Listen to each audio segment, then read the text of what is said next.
يمين fill with placeholder text هيجيب لك انجليزي. كنترول A وخلي اتجاه الكتابة من الشمال لليمين هيظبط معاك. ممكن تخليها باراجراف كده او ممكن تخليها justify all line يعني. والكشيدة هنا ممكن نخليها none او short بحيث ان هو يقلل المسافات دي. لا هو الكلام قصير اصلا فمش هي ايه مش هيظبط معايا.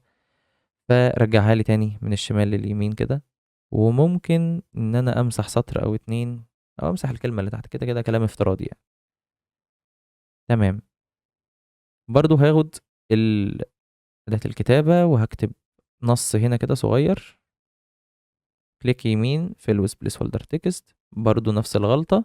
تأكد ان الكتابة عندك بالعربي او بالانجليزي. كليك يمين fill with placeholder text. كنترول A من باراجراف اتجاه الكتابة من الشمال لليمين كده. وقف هنا أول صفحة. الحمد لله. اللي بعدها يعني يمكن هنا المسافة بس صغيرة بس ماشي. اللي بعدها في مربع فوق لونه بني ومربع كستايل كشكل يعني مش حوار بالنسبة لي. وبرودكت نيم وحاطط لك صور. تمام جدا. تعالى نظبطها. أول حاجة ارسم مربع وهقول لك في غلطة دلوقتي الناس هتقع فيها. ارسم مربع كده. عايز ان انا اديله درجة اللون اللي انا شغال عليها اللي هو اللون البني ده. فهتيجي بالاي دروب وتطلع تدوس كده مش هيشتغل معاك. بص هنا. حتى لو دوست على اللون اللوجو واحد هيقول لي انت بتدوس على تكست. حتى لو دوست على اللون اللوجو مش هتشتغل معاك. ايش معنى؟ لان دي في بيج ودي في بيج. امال الحل ايه؟ الحل ان انت مثلا ممكن تاخد نسخة كده من اللوجو ده وتشده وتخليه جنبك هنا. فلو جيت دلوقتي علمت على المربع وبالاي دروب ودوست ايه هنا اهو. تمام. طب ما انت ممكن اصلا انت مختار اللون اهو ممكن تروح لسواتشز وتقول له نيو سواتشز وخلاص. وريح دماغك. ليه المخمضة دي؟ عادي براحتك يعني. انت شوف انت ستايل الشغل اللي يريحك. واحنا كده عرفنا كل حاجة ان شاء الله يعني في الان ديزاين. فاشتغل بقى بالحاجة اللي تريحك.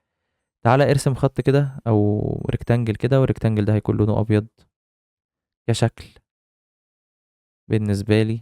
هنا هو كده بس ممكن اطلعه لفوق شوية. وهاجي هنا. تعالى بأداة الفريم تول او الريكتانجل فريم تول هفتح كده مثلا فريم هنا. هيبقى حجمه واخد نص الصفحة كده. وممكن اخد منه نسخة ونسخة كمان.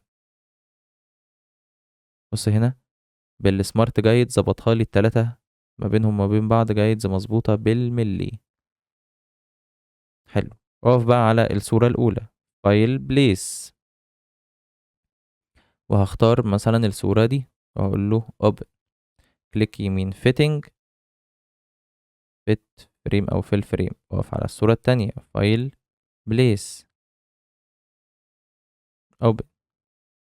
كليك يمين fitting كده. اقف على الصورة التالتة فايل open أو فايل بليس. اختار الصورة اللي بعد كده وقول له open. على كليك يمين fitting في الفريم كده. حلو جدا. طيب بعد كده هبتدي ان انا ارص الداتا بقى البرودكت نيم والديتيل بتاعتي. تعالى هنا افتح كتلة نص وهكتب مثلا برودكت نيم. طبعا احنا الكلام اللي احنا بنعمله ده الداتا دي هتكون مكتوبة بفايل وورد. هتجيبها زي ما اتفقنا وترصها عندك كوبي بيست او تعمل فايل او تعمل بليس لملف الوورد.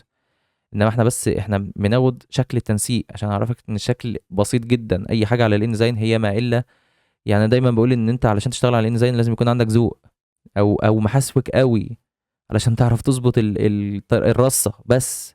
انما هي الحكايه كلها عباره عن شويه صور ومربعات